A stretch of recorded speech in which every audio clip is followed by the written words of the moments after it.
What's up, highly emotional friends and family? Welcome back to another episode of the Highly Emotional Podcast. Today, I have a special guest. I've been talking about him a lot on a lot of my episodes. If you've been into and you've been hearing me speak about how I had this epiphany to sit down with a Buddhist monk to understand meditation a little bit more, but not only that, to just expand my consciousness. And without further, prolonged energy or anything like that, welcome to the podcast, Thien. Thank you so much for having me. I'm It's, so it's my excited honor. to have you here. Yeah, thank you. So how are you? Well, I'm doing pretty good.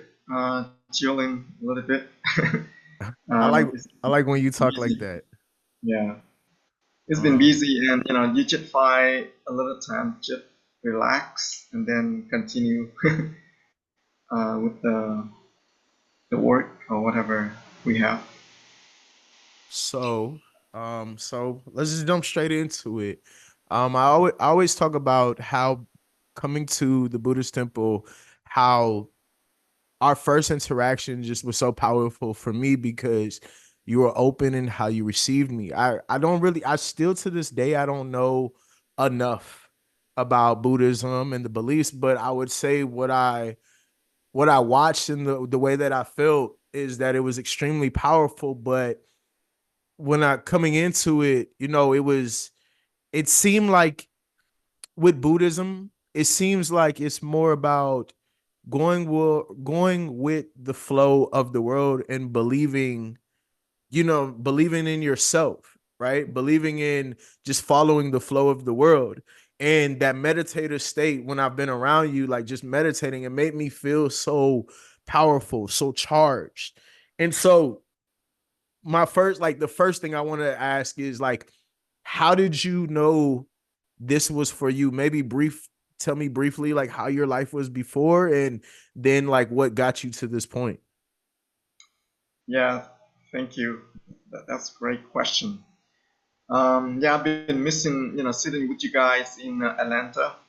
That's a really auspicious, opportunity to have you and Sean, just maybe three of us, but I could feel the energy of our practice and how our cultivation, have been given a lot of fruition.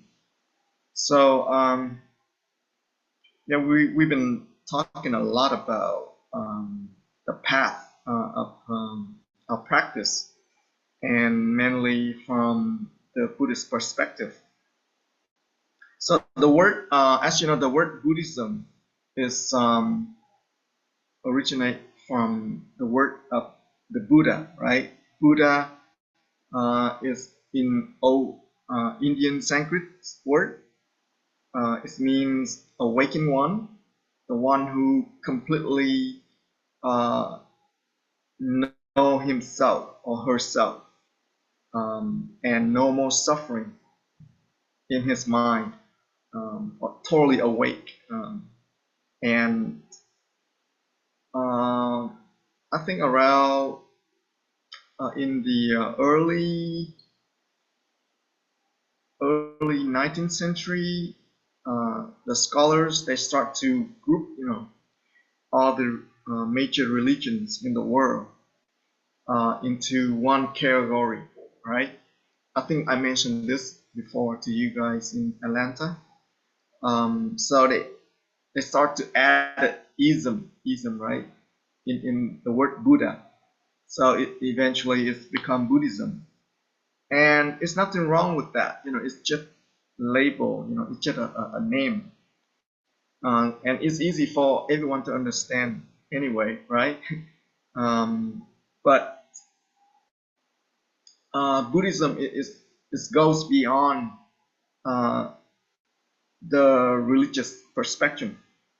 It takes you go beyond the dogma, the belief system, and basically it's helped you to return and know thyself. right? Know about yourself, and through understand yourself and understand how your mind works and so on.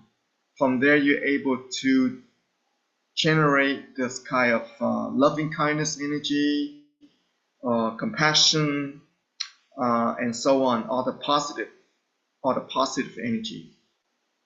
And this is a lifetime work, the practice. It's not just like instant noodle or microwave food, right? Yeah. Frozen food, but it has to come from the nurturance,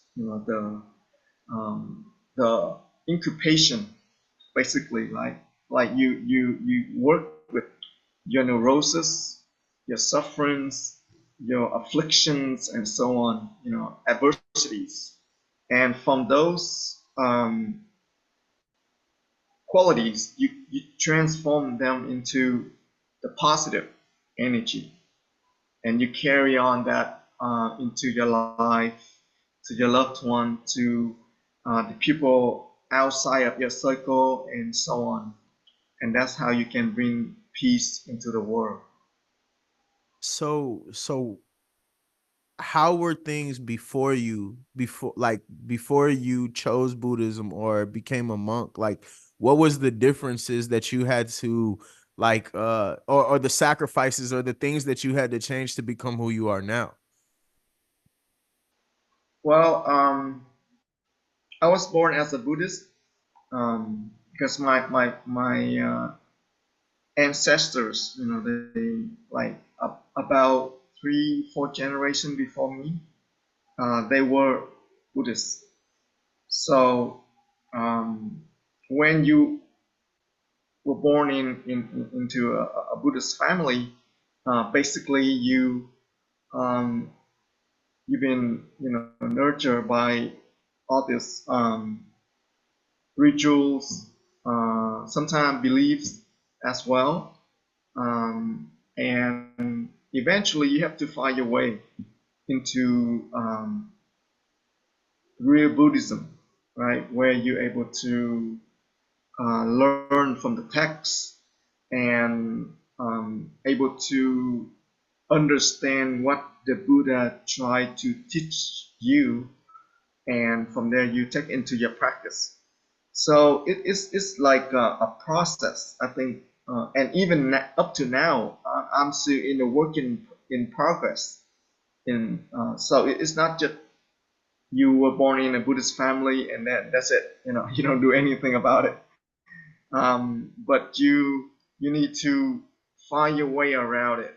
How your family being believed, in the Buddhist teaching, and how they carry out the practice, and so on. But you have to take it on it by yourself, and as an adventure, right? And you're Yeah. gonna basically you're gonna walk on this path by yourself, and you're gonna learn how to find peace at first, right? How to deal with or encounter with all the adversities, and how you're gonna um, bring the energy back into yourself, that you're able to nurture the good seeds, and from there you're able to expand that that energy, loving kindness energy or compassion energy or whatnot, to have whoever you encounter with. So I think it's the WIP, work in progress all the time. So Absolutely. it's not gonna be um, like a perfect situation. You have to go through a lot of uh, bumpy roads before you're gonna able to experience the teaching. So okay, so with Buddhism so I'm a very deep researcher of different beliefs and stuff like that. I kind of dib and dabble in all of them because I think that there's something to learn in every belief. But then I always hear this thing about how Buddhism isn't really a religion because you guys don't worship anything technically, and also it's more of a lifestyle. It's more of a way to live, kind of like someone who is um following some type of journey, like I'm like I didn't want to say like vegetarians or vegans or anything, but like to be a true like vegan, you can't really do it as like a temporary meal replacement or meal plan. It kind of has to become your lifestyle. But like based upon what I've seen with Buddhism, it's not more about um worshiping something outside of yourself, but it's more about you trusting yourself, and it's not about worshiping any deity or anything like that. So it like, is that true? Is that Well, actually, if you dive in depth, you know, into Buddhism, you're gonna see very unique, very unique practice from different traditions. So we have the traditional tradition or foundational Buddhism, and then we have the developmental or northern Buddhism when the Buddhism spread, throughout the northern India, right? And the other one I mentioned early, foundational Buddhism, basically it spread downward, toward Southeast Asia, right?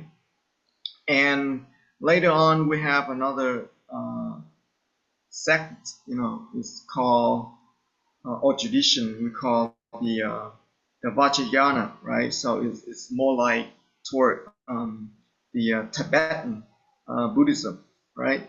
So when Buddhism goes into different culture or different countries, it's blending. You see what I'm saying? It's blending in their cultures, and it doesn't try to change the existing religions, but it blends in and it brings in a lot of um, righteousness teaching or right view, right? Like the eight fold path, a noble fold path. It is the right view, right? The right understanding. And basically, when Buddhism is blending into the new culture, and it tries to nurture this this homeland, right? Religion, and it tried to grow the seed, the good seed, out of it. So as you can see, in the Tibetan Buddhism, you're gonna see a lot of deities. yeah, And Buddhism, let's try and go into Tibetan Buddhism and get rid of all this, worshiping the deities and all that, right? But it is still, allow whatever the existing culture there, but it is planting, whatever the seed in the teachings and whatnot. So Buddhism goes. Let's go to Tibetan, right? The the worshippers, they continue to worship whatever deities they worship before, right? yeah. But in the meantime, the good teaching start to kick in slowly, to change the way they see the about themselves and the whole world. So when we speak about, there's no worshiping deities, I don't think that's correct statement. But I think depends on which tradition we're talking about. So it depends on the area in which Buddhism pretty much spread it at the time. Yeah, yeah. So there are still, some teachings relies on this belief, system. So it's a skillful means. You understand the word skillful means? Uh, It is tell me. basically help you um, in a convenient way so that you're able to slowly get into the door of Buddhism. So they, like I said earlier, Buddhism, the Buddha, originally, he he said that he wouldn't worship any deities or gods or anything like that, but go directly into our suffering, right, and work with our pain, our Our trauma. yeah, our trauma. So that way you're gonna solve it by yourself, but you're not, like asking for the blessings and the next day, your trauma is go away, right? Yeah, because in a sense, like you're expecting that Buddha can bless you, but yet you still continue to accept these traumas and live this type of Right. life. Got you. So the Buddha's method is want us to go directly into our trauma and work with our suffering, right? But not rely on, like asking for or praying, asking for the blessing, asking for the miracles, asking for supernatural beings, to try to rescue us or get us out of the trouble and so on. But for some, traditions, they even go lower, like level, right?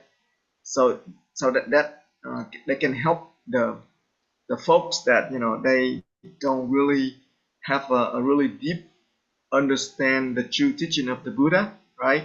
Yeah. So that's what is the skillful mean. The skillful means it try to help people um, in a lower realms or lower level of understanding, right? With the belief, with the miracles, but eventually the spiritual leaders, let's say in that tradition or in that temple, they need to advance those followers, right, take Yeah. them out of that skillful means, or take them out of the um, Lower realm. lower, yeah, lower basics level, and take them, move them up further, right, close to the true teaching. Yeah. So so um so that's why you can see different tradition, they have the different skillful means to help people slowly get into the door, and then from there they can move up. So move up to another level. Yeah, move up to another level. So I remember you explaining to me the different Buddha, I guess, statues or figures that you all had at the Buddhist temple. And I remember you were telling me like the bigger Buddha represents kind of like the completion of the journey in a sense. And then the skinnier Buddha is more like is the Buddha that goes down to like the hell realm to kind of like help the people get out of the hell realm. So in a sense, like the way that I received it in my head when you said it is that when that Buddha goes down to the hell realm, basically it helps the people find enlightenment to graduate from the hell realm to pretty much raise their I would say their energy, their vibration, or maybe their spirit in a better place, right? So, like, can you tell me more about like the difference of those Buddhas, or because I heard there were more than two. There's like a lot. Yeah, when we are talking about different Buddhist iconographies, right, or image, we're gonna see a lot of different images. Um, and I want to show you a few pictures of different image that Might be. You think we can share the screen? Yeah, it Uh, says share or screen at the can I bottom. share the screen? Yeah, it says at the So bottom. so basically, I don't have Ah, there we go. I don't have I can look it up for you. But the one Okay, yeah. that you just mentioned, uh, usually in our Western culture, we usually call him you know choppy choppy Buddha or fat Buddha, right? Fat Buddha. Yeah, fat Buddha. Oh, fat Buddha, chubby Buddha. Okay, got you. Yeah, so maybe this is the one. I think it close to. Can you just type in pictures instead of figures so we could? Okay, that works too. Do you feel like pictures are better, or it doesn't not matter, I figure think or picture? I think picture is better. So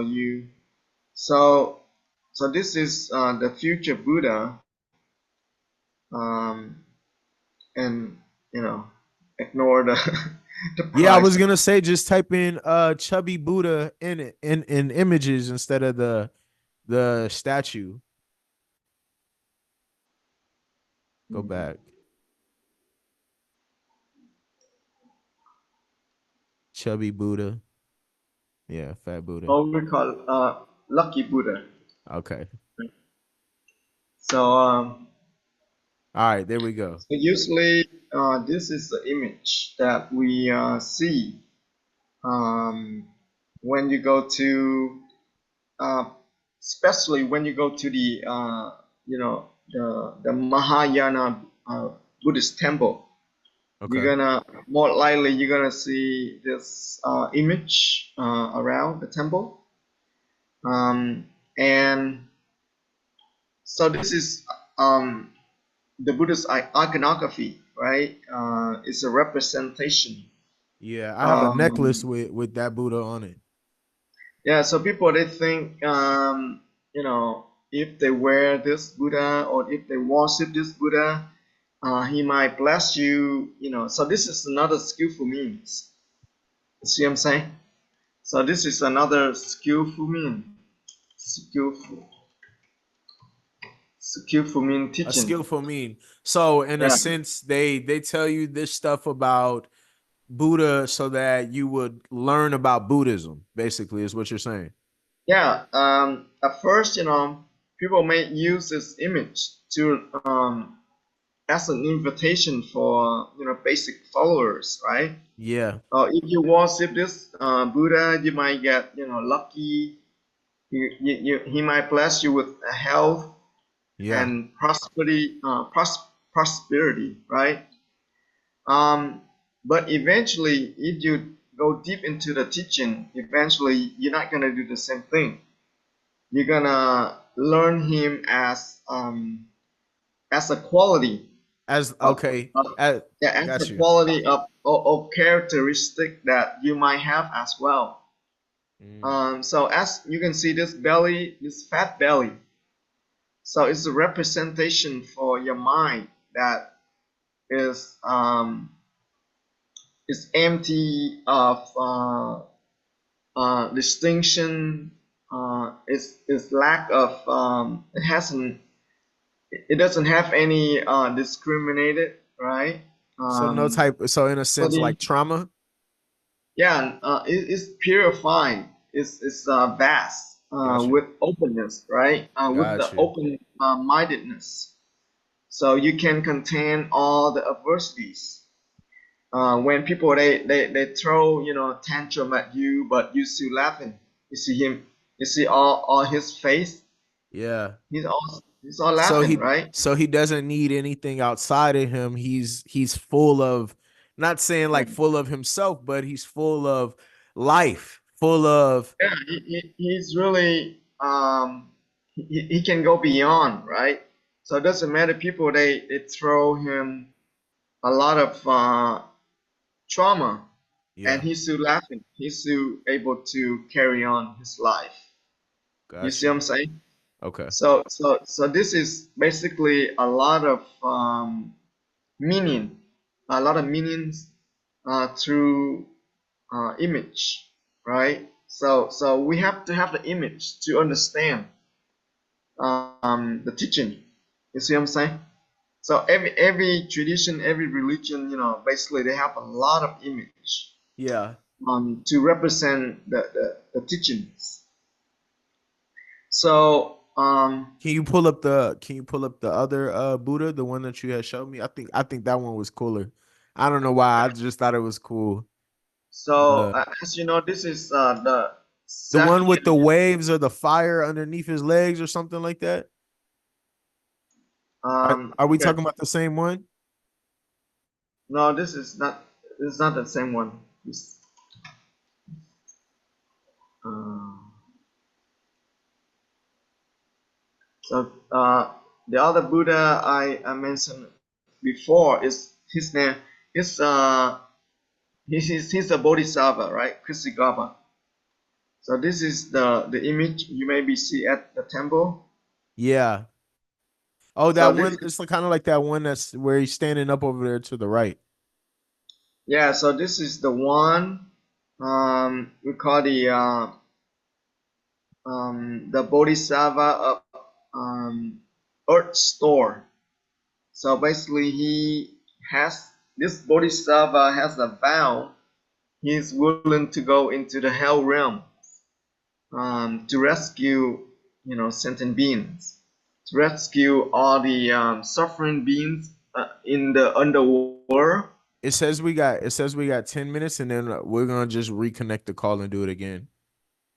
Okay, All right. so he it's just like in Dante's, Inferno. Yeah. So this is same, almost the same thing. Um, and he traveled to underworld to rescue all the suffering beings out What there. what is he giving them? So probably he given him some kind of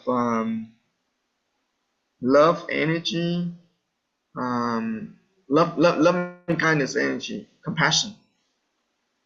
So Got you. this is like the character that we also have, right?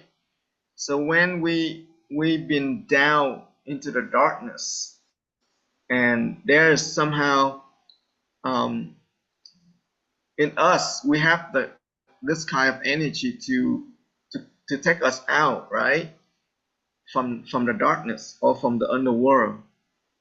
So this is a representation of that the quality of able to transcend your suffering, Yeah. and you're able to go above again, right? Sometimes in our life, right, we maybe get deep down into the underworld, Hmm.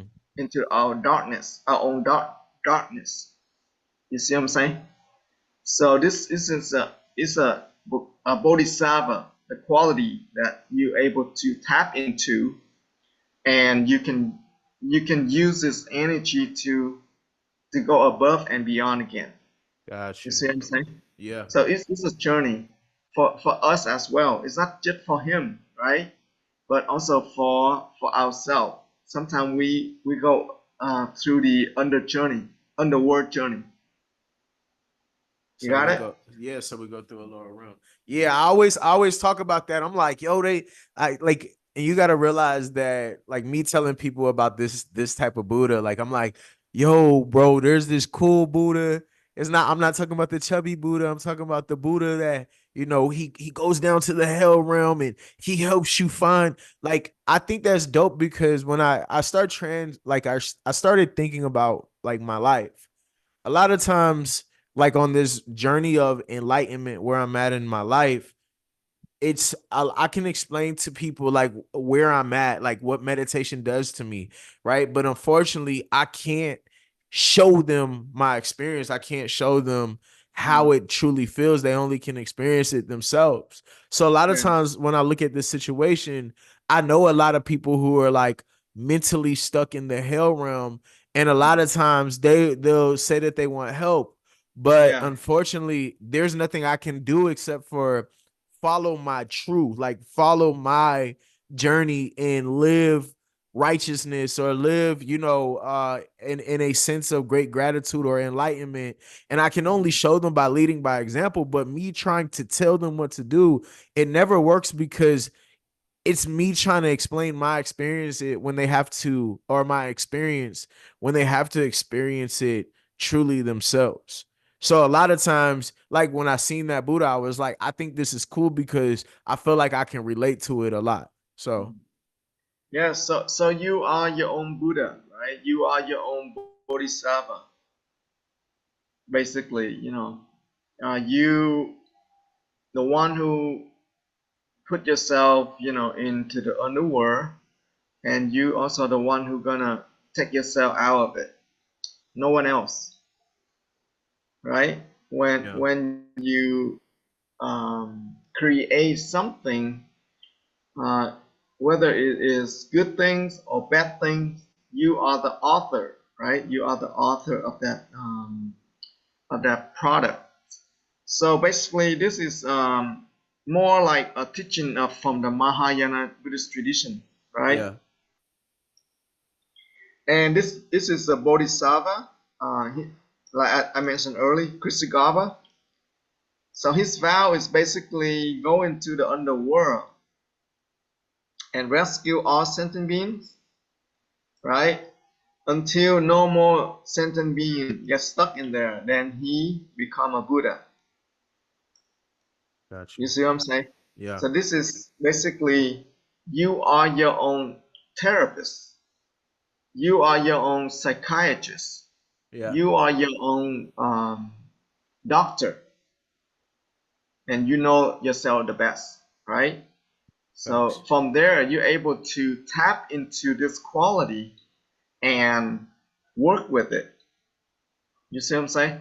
So But the you only work way until, I was gonna say, but is it the only way that you can tap into it is truly going through yourself?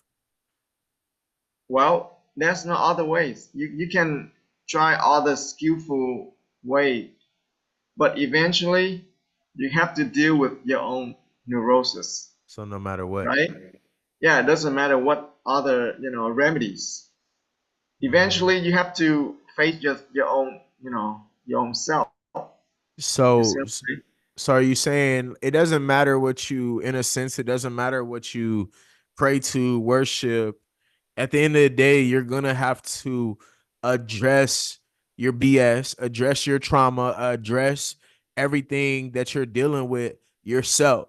Because at Right. the end of the day, nobody can truly save you from your trauma except for you. You have to Yeah, heal yeah, yourself from it. yeah. Basically, you are the one who save yourself at the end of the day, Yeah. right? So it doesn't matter how many good therapists you go to. Doesn't matter, right? At the end of the day, you know your own package. You own your own garbage, right? Yeah. So you work with that. And are you willing to let go, right? Are you willing to Mm. let go of your trauma? You have to Are be you willing. willing to be free again, Yeah. right? So whether you want to be free or you want to be your own, um, prisoners, then that's your choice. You see what I'm saying?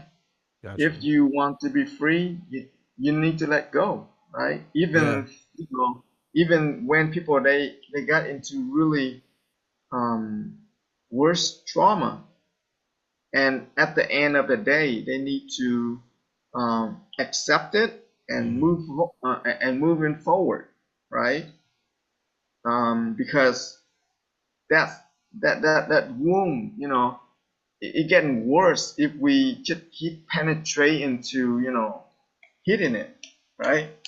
If you get really bad wound and you keep damage it, and you don't let it heal, you don't let go of it, then it getting worse, right? Yeah. And so so at the end of the day, you need to ask your question, will I have enough willpower to let this go, right? Mm. And move beyond, right? Move on from it. And I know this, easy said and done. I know that. I get it, Facts. right? But I mean, if you want to heal quicker or you want to drag on for, for years and years and decades, and by the end, you know, your life is almost over. You age, you get age, you get no more physical and no more mental strength to continue, with your life, right? So I just saw this video clip today between the incident between this You gotta send red it to me so fox, I could. You gotta yeah, send it to me so I could put it up. the red fox get trapped by the rusty trap, and Hold they. on, hold on. Let's pause because it's gonna cut you off. Let me end it and then I'll call you back. Oh, so we end here. Wait, wait. I think that's yeah. It says only 4 minute 40 minutes. So all right, there we go. My fault. No problem. Um, I forgot what you were about to say. What were you about to say? I was saying that there is a video clip. Oh yeah. Actually, it's an animation video clip. Is very powerful. Between this, basically, it happens. Let me maybe I can open this video clip and I See see if if you can open it. yeah, if I can share this. Then then tell the story by myself. Um, yeah, I found it. So let me move to the new window and let me open it. See if I can. I'd kill you. If you stay in that snare, you'll die. Are you sharing your screen? I'm gonna replay my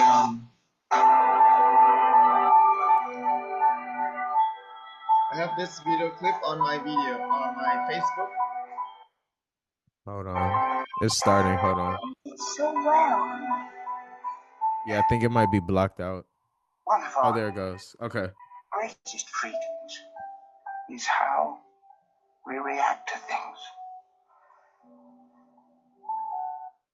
If I wasn't caught in that snare, I'd kill you. If you stay in that snare, you'll die.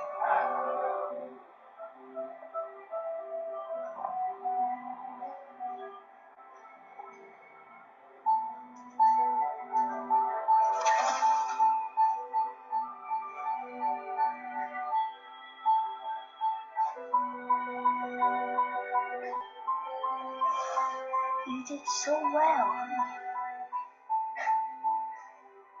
One of our greatest freedoms is how we react to things. You got a message? Yeah. You got a message, right? Yeah. If I wasn't caught. Yeah, so in order for us to get out of the trauma, you need to accept, right? You need to move on. You need to work with it, and so on. Because if you keep the trauma going all the time, right? And that's how you're gonna end up here. You're gonna die by get trapped in that storyline. So basically accepting so basically allowing your trauma to become your identity. Um, basically, I would say not your own identity, but you recognize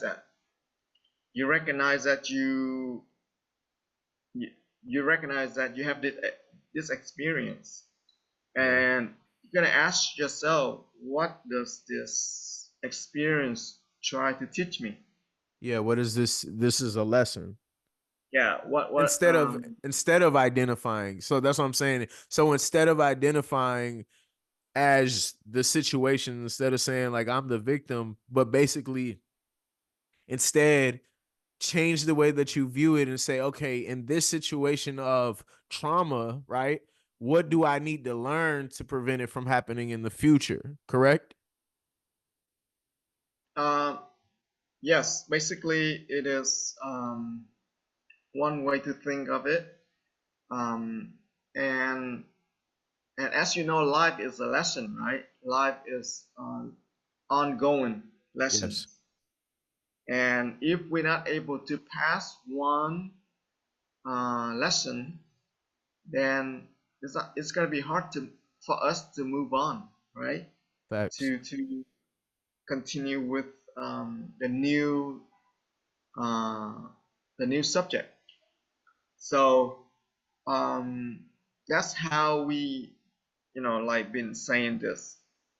We are our own making, right? Our own.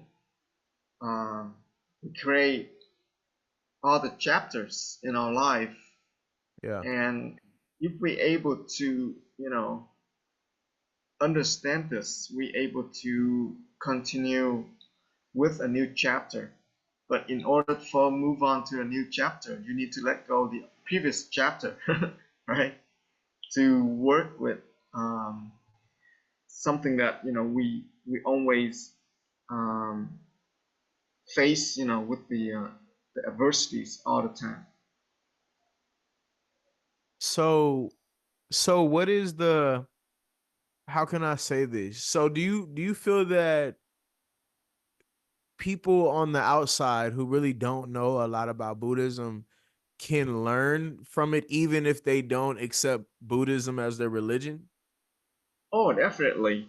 What what do Buddhism. you what do you feel are a couple like principles or a couple like things that you can take from the Buddhism philosophy or the Buddhism belief and apply it to someone who may not be ready to jump directly into Buddhism? So look at this way. I think as um, human beings, right, we all experience suffering, and Buddhism is just one of like the ways that help you to alleviate the suffering, right? So we're not saying that, oh, we are the supreme one, we are the best, right, in the world and so on. But basically, we just have this kind of approach that just uh, come and see,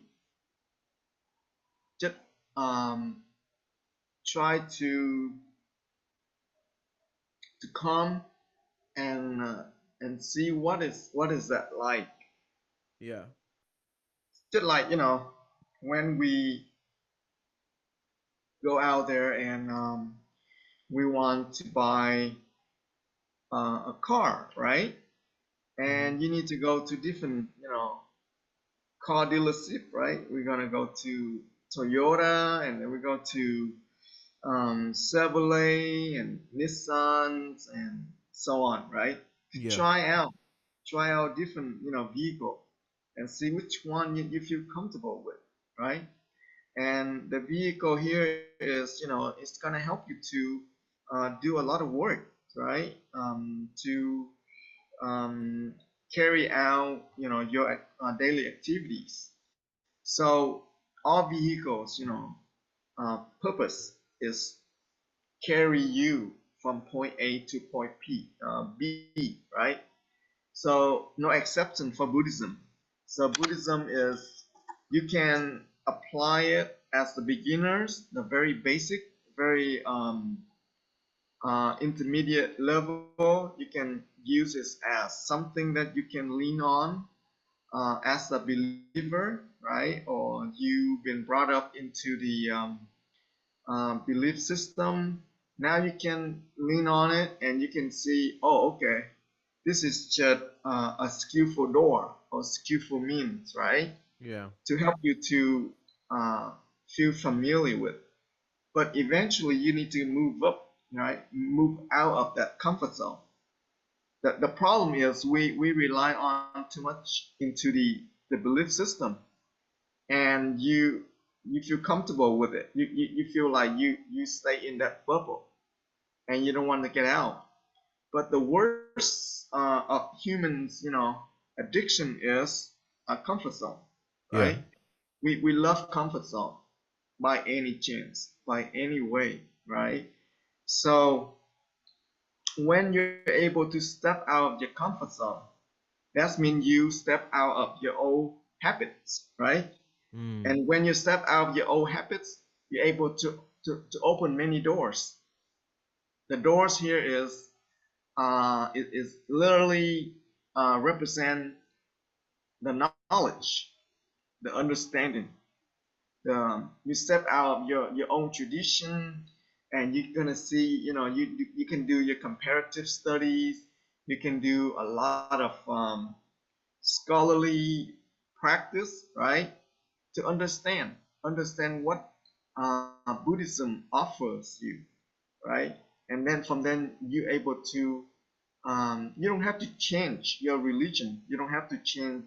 You don't have to become a Buddhist, but you can use, what. Let's say, if Buddhism can offer you something that you can apply, more like practical, way, then you can take on it and you can practice it as long as you basically have the well of health mentally and physically, right?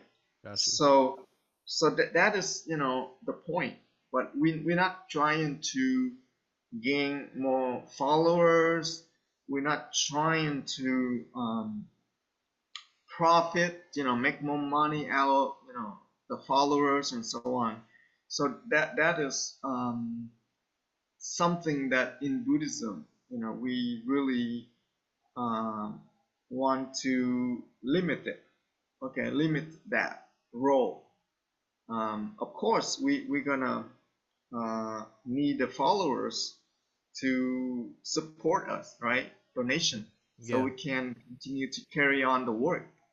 But we're not trying to do like commercially way of influence, followers coming.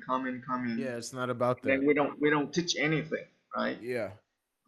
Or we invite them to our congregation, and we don't, basically show them how they can cure their own, wound, right? Their own trauma.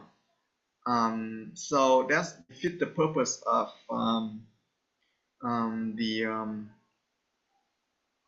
the temple's purpose, right? When you come to the church or whatever, the temple, that's where, we able to help ourselves heal, right? Heal from all the traumas, heal from all the suffering in life, release all the burdens, right? But not carry more on, onto our shoulders and go home, and then we continue to make our loved ones suffering. Yeah. Does that make sense? Yeah, absolutely. So with being a monk, what are three simple values that you have, like being a monk, things that you follow for yourself that help maintain your consciousness, maintain your quality of life, like that higher level of um understanding and understanding or feeling. Like, can you give me three things that maybe I can use, like three like bullet points that I can use and try to apply to my life that will help me maintain, as if like I read this book called The Monk Mode, where they talked about stripping away, like, television for a while, stripping away your phone and sitting with yourself and sitting by yourself. And so that was a couple things that it touched on. But far as like, you T into, like, what are three things that you can give me that maybe I can apply to my life that will constantly keep me at a high vibrational or good energy state? So, from my own experience, I think the first foremost, I think we should practice the contentment, right? How we able to limit our desire, right? Um, because as we live in this worldly life, there there's so much, attraction. It can uh, satisfy our desires. So the more we have in our desire, or the more, basically, in another word, the more you want, the more you gonna get suffering. You see what I'm saying? Because when you're not able to satisfy this this desire, then you're gonna find different way, to sanctify it, right? To make it satisfied, happy, right? Yeah. So the contentment is I think it's a very important vital element in our practice. Um, and go along with that, you have to have the right view. The right view here is come from, our awareness, right? Our mindfulness practice that we had, at the Atlanta temple. Yep. So the first one is contentment, right? And the second one is how to apply this mindfulness or awareness. That's a very basic, but it's sometimes it's really difficult too. Um, it's not just, 1 day or 2 day or 7 week 7 day practice is gonna make you perfect, right? Yeah. So it take, maybe your whole life to practice it. And the third one, I think, is um, you should have the open-mindedness, right? When your mind is open, then you able to see, um, like, is that panoramical? How do you say? Panoramic or Yeah, panoramic. panoramic view. Yeah, yeah. You can see that the dimension is vaster, right? The vastness of it. Yeah, Yeah. but if you have a closed mind, you can only see this, right? Yeah, tunnel vision. Yeah, you have a very limited vision. Sorry.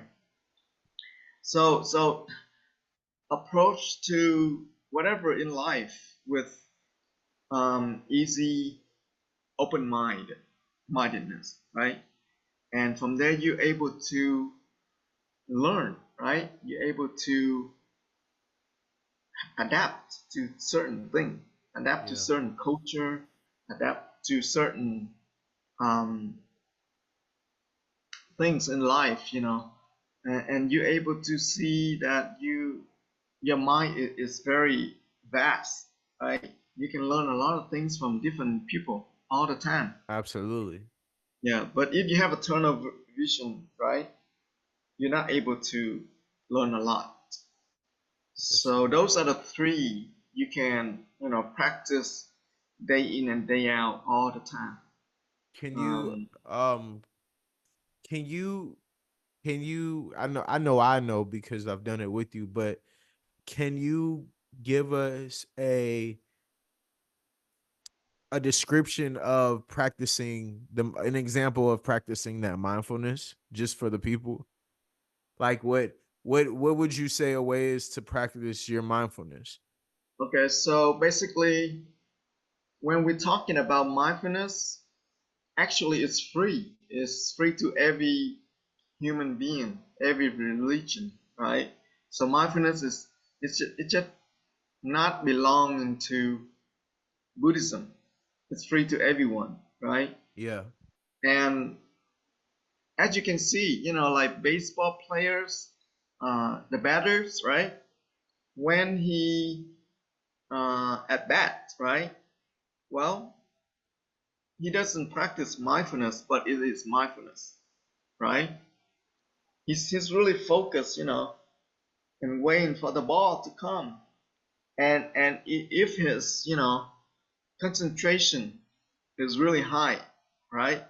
And his um, instinctual reaction is also really high. With of course with the eyesight really really good too, right? And then he just stay focused, just really stay focused and just wait for the ball, right? And if you ask all the um, best hitters, in or batters in baseball, they practice, concentration. They totally zoom in, just the ball, right? Yeah. And they completely, block out all the noise, all the surrounding, but completely focus on that ball. When it's calm, with the good sight, and then he's just gonna swing it, right? And doesn't matter what result of that ball, where that ball goes, I don't know, but at least his bat, contact the baseball. So Yeah. that is the practice of mindfulness. So and you can see the animals, they also practice mindfulness too, but they don't say that they practice mindfulness. So let's say this frog, right? In order to to feed himself, right? He really practice this concentration all the time. Sit really still, right? And not even move a little bit, Yeah. right? And he just wait, for that flyer to cross by, and he just, extend his tongue, right? You can catch it that Yeah. easily, Yeah. right? So the frogs, the baseball players, musician, you name it, they all practice this, That's true. but they don't know, right? And sometimes we do too, right? Sometimes we do practice, you know, quote and unquote, mindfulness in something with our addiction, right? Mm. Let's say we nowadays it's easy to get hooked, with our social media, right? Yeah. Yeah. We really focus, zoom in, what TikTok, Instagram, Facebook. Facebook. Yeah. Yeah. YouTube. So and now they the IT people, right? I mean the programmers. So they use this algorithm, right? Algorithm. Yeah. The algorithm to map out all the links, right? Let's say you just touch, or click on this wrappers, let's say, right? Yeah. And then it will connect you with all related to the wrappers. Yep. So and then you just Flip. And next flip, thing you and know, you. we end up, like spend like literally every day at least 30 minutes, Yeah. right? Or an hour, just we just flip. So see, we already know how to practice it, You but we just we become put in the aware. wrong. yeah, we don't aware and we don't put it in a right practice. So Yeah. when we're talking about the right mindfulness, is really we should really concentrate on what we're really doing, right? Example, like when you eat your dinner tonight, you need to really focus on your dinner, nothing else, right? And you really try to taste it, that dinner. Maybe your loved one cooked for you or whoever, but you really slow it down, right? So Yeah. mindfulness is basically you slow down your thinking process Mm. and you pay completely in the moment by moment, right? Everything, your thoughts, your speech, your action, so they have to be synchronized, right?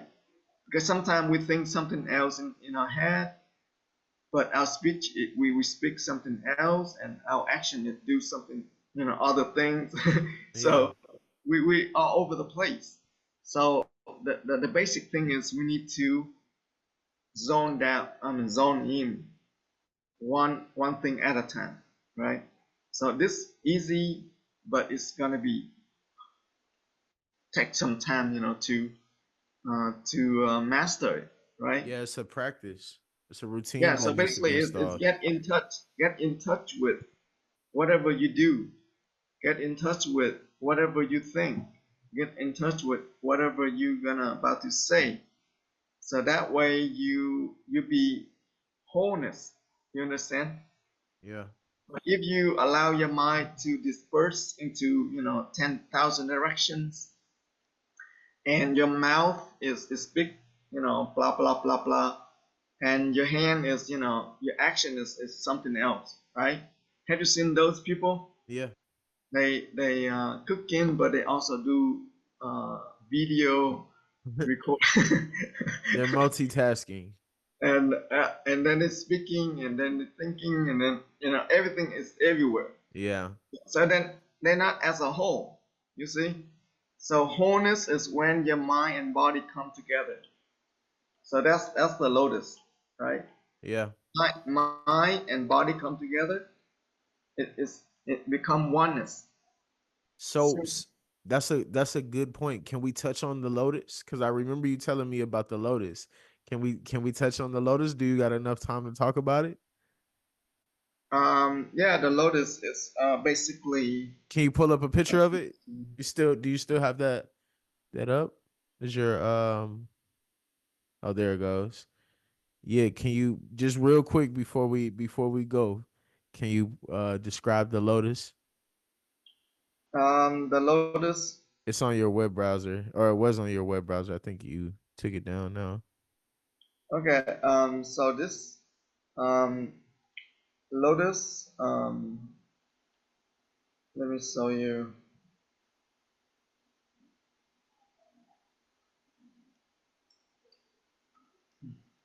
Yeah, that lotus flower when you had brought that up, that oh my gosh, in the swastika, it had blew my mind when I seen that swastika. I was like, this is crazy. I did not know that the swastika had originally came from Buddhism and then they turned it into like something negative, which is that's crazy. That's so crazy.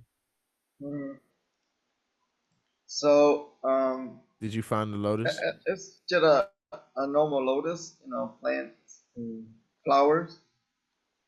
But Is there was a this what meaning behind it, right? you're looking for? Let me see.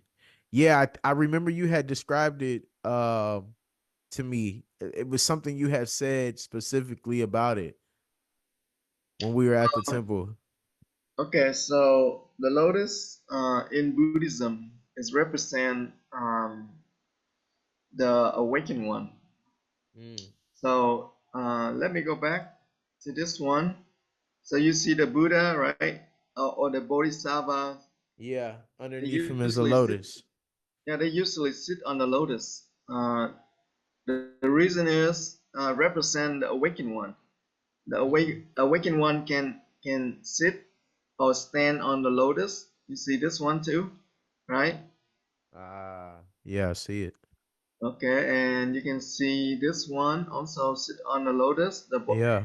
Especially the Buddhas and the Bodhisattvas, right? And the Bodhisattva, they able to sit on the lotus. So this one also on the lotus. So you can see all the pictures, right? Uh, Yeah. represent the Buddhas and the Bodhisattva. So even this, right? You can see Yeah. the big statue, the Buddha sit on the lotus, the Bodhisattva sit on the lotus, you see? Yeah. So this is the lotus that represent the awakened one. The awakened one. Okay. Yeah, so it is pure, their mind completely pure. Their mind is like the lotus. Got you. Hmm. Yeah, that's And yeah, and that's a symbol in Buddhism. Lotus is our symbol. got you. Hmm. Yeah, so I remember you telling me about going beyond duality, and I've been actually like applying that to my life. Is I was like, I have to learn how to go beyond duality, go beyond the good or the bad, and understand that in a sense they have to coexist. They have to work together. Like even things that are bad in your life happen so that good things can um so good things can happen because it presents change as time prolongs. But if you don't understand that, if you don't emotionally uh become aware of how these things work out, you become attached to that trauma. And so that has been something that you taught me, and I've been constantly keeping that in the back of my head because anytime something has happened in life now, I'm like, okay, I remember that the theory is to go beyond duality, not to just sit in that one space of this is good or this is bad, but to be able to enjoy both, be able to enjoy the good situations in the bad. Because when I look at bad situations now, I look at them as an opportunity to become happy and be prepared that change is coming, something to balance the scale is coming. And even though like the good things are happening, I have to appreciate both. I have to go beyond that duality and say, okay, I'm just happy that it exists in general. So Okay, so to say wet when you wet with your wife, what's the vows? to death do us part Yeah. So that's like through sickness, right? To in health. happiness, Yeah. yeah, to good health or bad health, you have to go together, right? Yeah. But that's go beyond, right? It's not Mm. like only when you know, When you're when having a she's, good day. yeah, when you see her beautiful and then you love her, but when she's, aging and then you say, nope, it's not mine, right? Sometimes you fall into the duality. But if you want to practice duality, non-duality, you need to go accept who she is, right? Accept who your children, as they Yeah. are, right? Because that's, you all in together. So you Yeah. should accept that and you move forward, keep moving forward. So you have to remember the vows, so that way you just, you know made that promise from your heart, but not from your desire. You see what I'm saying? That's beautiful. I Yeah. like it. I love that. I love that theory. So we got like about 6 minutes left.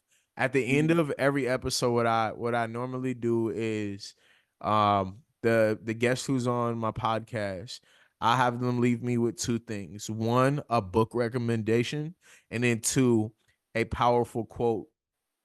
Mhm. So can you do that for me? The book, I have many books, but let me see if I can see which one um, that would be good for you or for the audience. It could be either one. It doesn't matter. Oh, okay. Um, I would I would think if you have time, um, I would recommend you to read the book "Old Path, White Cloud." Old path, wide cloud, or white cloud? Here, let me type it out for you. Oh, "Old here. Path, White Cloud" by Ted Nut Hunt. Let me see. Okay. All right, I got it. Mm. I'm gonna put it on the screen. All right, and So, then and my quote for today is uh, "All habits." old I habits. think I mentioned this earlier, but I just want to say this again. All habits won't open new doors. Old habits won't open new doors. I love it. Yeah. That's So powerful. we need to change. We need, in order for us to change this habit, we need to set our comfort zone. You see what I'm saying? Because we have so many comfort zone as a bubble, right? Have you seen a bubble wrap? Yeah. A bubble wrap, right? In that bubble wrap, see, you can see small bubble, right? Small bubbles around. Mm-hmm. Have you seen Have you seen that, right? Yes. So those small small bubbles, they represent your small comfort zone, Mm. right? So now, in order for us to step out of the old habits, we need to step out of our comfort zone. You need to pop the bubble. Not in an extreme way, right? Not that recommend, oh, Tuesday, abandon your family, get rid of your wife, Yeah, you yeah. know, Not in an extreme way. Facts. yeah, let them go, let them live their own life, and you become like me. No, that is not the what. That's not what I meant. Okay, so by stepping out of your comfort zone is when your wife is, nagging you all the time. Okay, you take on it. You willing to go into her nagging, right? Yeah. Oh, I'll take it. Without like reaction, like that video clip, right? Yes. So you can be free, even though she maybe have a bad day, right? Yeah. She come home and she nagging you, right? And you have to understand, maybe, oh, she had a bad day, and then okay, I would try to give her my positive energy to heal her energy. Yeah. And then right there, you're already able to step out of your old habit, by reacting to her negative emotion. You see what I'm saying? I love it. Yeah. Well, thank you very much to everybody who's watching. If you like everything that we talked about, there's plenty of conversations in the future that we're gonna have. We're gonna bring them back again, just so we can connect and build.